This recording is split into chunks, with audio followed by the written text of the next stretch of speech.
మేషరాశి. ఈ రాశి వారికి రోజు కొంత మధ్యమ స్థాయిగా చెప్పవచ్చును. అనవసరంగా మాట పడే అవకాశాలు ఎక్కువగా ఉన్నాయి. రుణ ఒత్తిడి పెరిగే అవకాశాలు కూడా ఉన్నాయి. ఆరోగ్యం అనుకూలంగా ఉంది. తొందరపడి మాట జారవద్దు.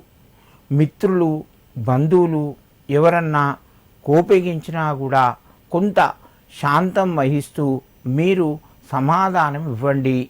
దానివల్ల మీకు కొంత అనుకూలత పెరుగుతూ ఉంటుంది.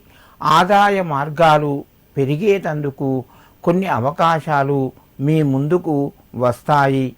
కుటుంబ సభ్యుల యొక్క సహకారము మధ్యమ స్థాయిలో ఉంటుంది.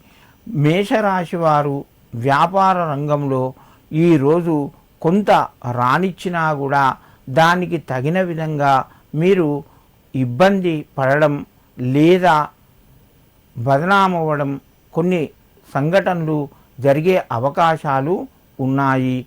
ఈరోజు మీరు శనికి తైలాన్ని సమర్పించి ఆంజనేయ స్వామికి ఒక 11 తమలపాకులు నాగవల్లి మాల సమర్పించండి. మీకు మరింత శుభయోగం కలుగుతూ ఉంటుంది.